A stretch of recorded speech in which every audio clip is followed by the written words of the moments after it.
Wow, did you see that? It actually went in. Hey everybody, welcome back to the channel. Yes, it's been a few months, but we're back out on the Porsche 924. Today's jobs are about reducing noise of the transmission as we are cruising. So the first one is one of these, a large piece of foam that, as you can see, has a big cut groove through it, which usually sits on top of the torque tube. So gear stick comes up through here. This is mounted underneath the car.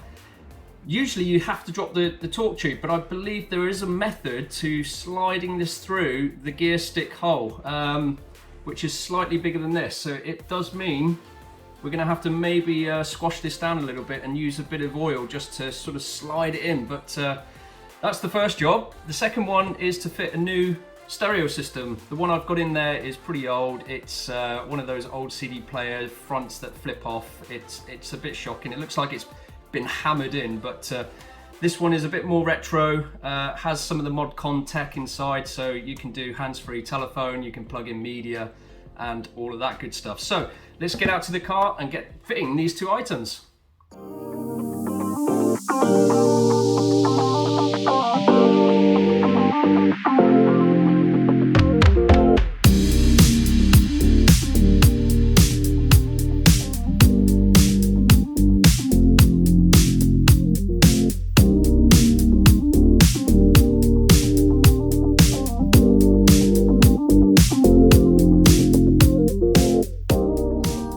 Okay, we're inside the car, and as you can see, we can do both jobs, hopefully, from this point here. You can see just behind here is the stereo system, which, as I said before, looks like it's been hammered in. The head unit for that looks a bit worse for wear. It's, well, looks like it's even melted over time, but it's just dire.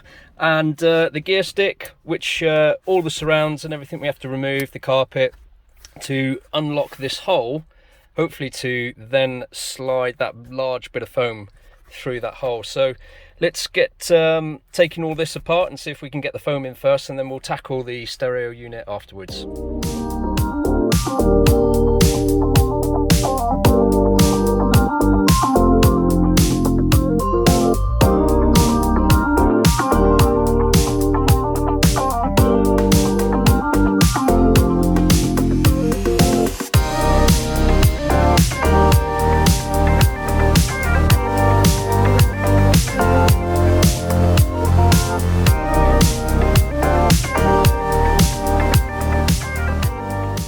Okay, so you would have seen that I've just removed the gear stick, all the shifters surround, the rubber booting, and just the plastic trim, along with the carpet, just to get access now to where the gear stick joins the mechanism which runs to the back of the car where the gearbox is. As you will see, I've got some insulation there already that I put in just to really cover up the hole, because straight through there you can see the road.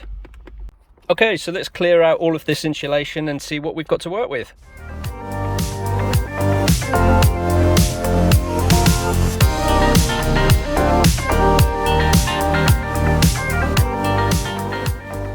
Now looking at this properly, what I need to do actually is remove this gear shifter. Actually, a bit of a top tip: if you've got a very sloppy gear change and things don't feel that tight on your gearbox on a 924, also the early 944s, this gear shifter here wears where it joins the rod that runs to the back of the car. So on this shifter here it wears, and also right at the bottom there's a ball joint plastic piece that the ball joint sits in, that wears as well. So with those two units wearing, or those two parts wearing, you start to get quite a sloppy shifter. It was one of the first things I changed actually on my car, which actually made a massive difference in the gear change. So anyway, just a top tip. Let's move on and remove this now, so we can get better access to removing all of this insulation, which seems to be very melted for some reason. Maybe it's a hot day.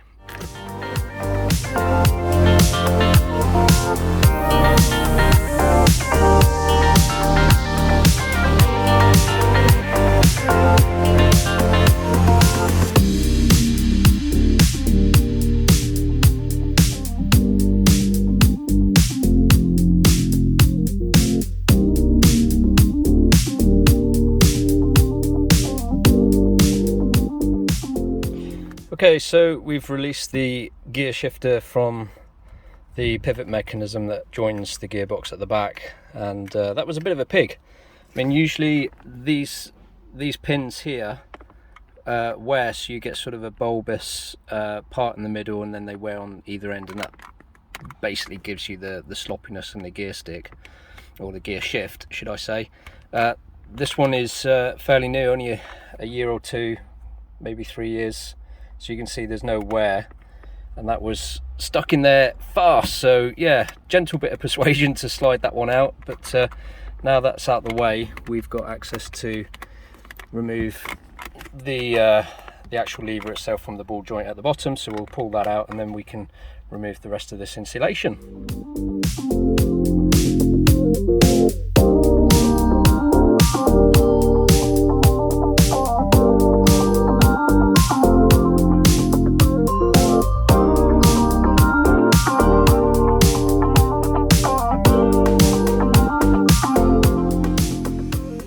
Okay, so you saw me remove the gear shifter there, and as you look down through the hole now, that should focus, that there is the torque tube, and that is what your gear stick plate ultimately screws into. So as you can see, that's underneath the car, everything around the sides is open, so that's where the foam should sit, either side of that torque tube. So now I've got to remove all this and hopefully then create enough space so we can slide the new foam unit into place. So let's get cleaning all this out.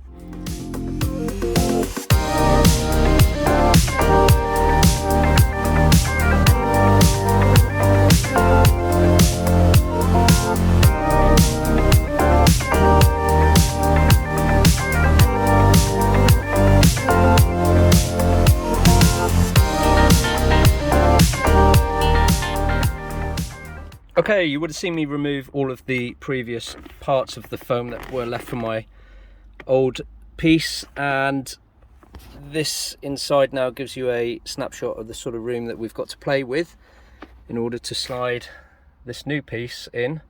I'm going to use a bit of silicone sealer around the edges, hopefully that will help it just slide in smoothly and just slide nicely in on top of the torque tube itself. There is a part within the foam, as you can see, a hole there with a clip sort of type built in that slots over this mechanism well. So hopefully we can go forward as much as we can, maybe then push the back in or back end in. I think that's the way I'm thinking of doing this. So anyway, let's give this a crack, and hopefully I don't destroy the foam on the way in.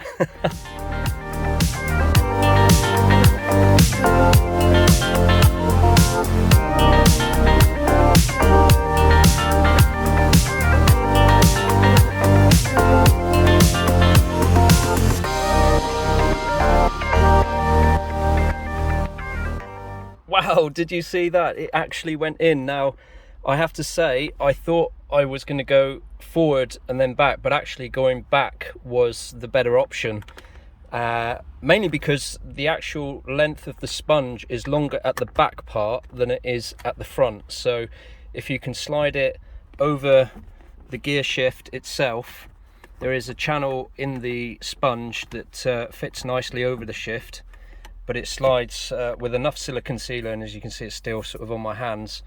It just helped it slide nicely back over the torque tube, and then gave me enough space to slide the front part in as well. So that is a nice tight fit. As you can see, there's no holes through to the bottom of the car now, which is great, and the plate will screw in over that foam there and start to create hopefully a little bit better insulation from the transmission noise. I'm not going to say it's going to be super quiet, these cars just aren't, it's just the way they're built, but this new foam is more complete than my last one, which we'll have a look at in a bit. But yes, very happy with that. I will jack the car up also once I've completed the job, just to make sure that the sponge, or the foam I should say, has gone nicely down the sides of the torque tube. So all good there. very happy with that, very happy, good job. Now let's start putting this all back together.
Okay, so everything went back together fine. The gear shifter is working as it should. All gears are selecting perfectly. Nothing is sticking or jamming, so that is a good job.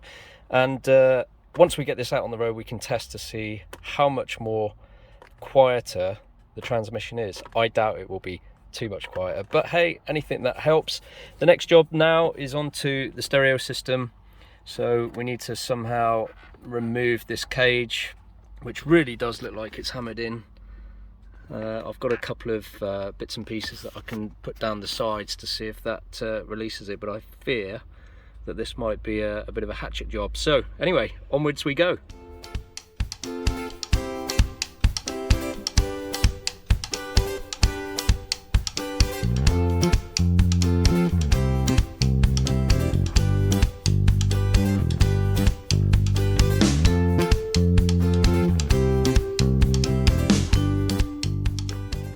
Okay, so you would have seen that I've just removed the old unit, and it's the traditional old size, so they sit pretty deep in the old recess. So the good thing is that there's a lot of space back there if I was to have a unit of similar size, but with new technology you can see that the new unit is almost half that, so packs more of a punch, more tech inside, and half the size, which is great.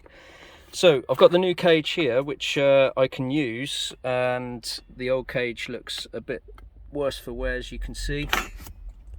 Oh, don't want to zoom in that much. Now, there's one thing that I'm looking at, and it could be a massive win here. So we've got the connectors. Everything looks pretty well wired.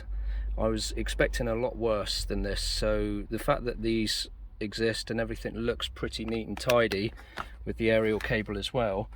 On the back of the new unit, you can see I've got the plugs there that literally those two there are going to slot straight into.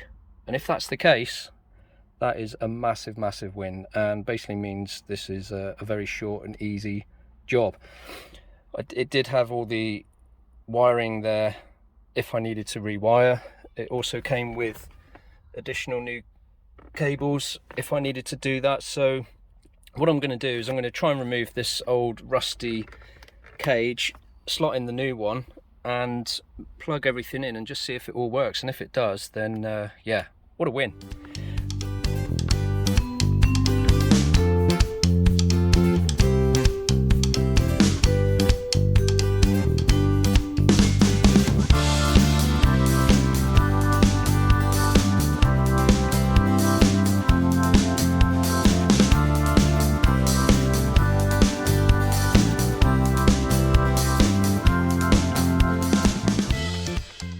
Right, we have the new unit plugged in.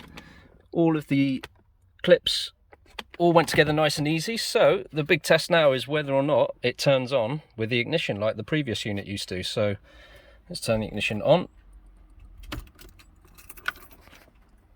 Aha! And we have a display, which is good. So this means that firstly the unit is powering up the way the previous one did, so no issues there. Let's turn it on. It's, I think it's this one. I have to get familiar with it, but there we go. And we have sound coming out of all the speakers, so the front and back. So let's get this tuned in. So we have it all working, it's all tuned in. We've got the display set up so you can have the time or the station. All the graphic equalizers are working nicely. A nice little touch, not that I'll use it much, is a remote control. So maybe I'll have a little play with this, but that's what you can do from the system. And as you can see, you can do the phone as well connected. So I'll try the phone connection, but all is good. Everything looks like it's working. I'll try the media outlet as well, just to make sure I can play music from the phone on there. Get this all fitted back, and yeah, job's a good one.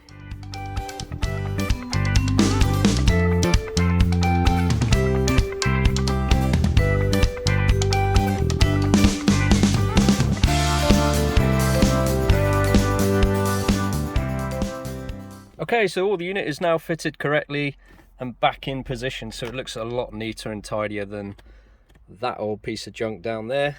And also you can't see any of the cage, which you did on the previous one. So much neater, much tidier. Quite nice with the blue rings. You've got obviously the equalizers that bounce up and down, which flash up at night time as well. At the moment it's showing Bluetooth connected, so the phone unit is working nicely. Just gave that a test. The media also works, so I've got to just make sure I've got a wire in the car all the time, but otherwise all is good. The remote control works quite nicely actually. I mean, I know I said I wouldn't use it too much, but if we just do the mode, and as you can see, we've got all the different selections that you can make via this neat little piece. But yeah, otherwise everything is working as it should be. So that's been a good couple of jobs. The gear stick, which ultimately the phone went into, and hopefully will suppress some of that transmission noise, and if not, we can always turn up the stereo a little bit louder. But both have gone really well. So if you're enjoying the videos, please do subscribe, please like, and give us a follow on Instagram as well. But more videos on the 924 coming very soon.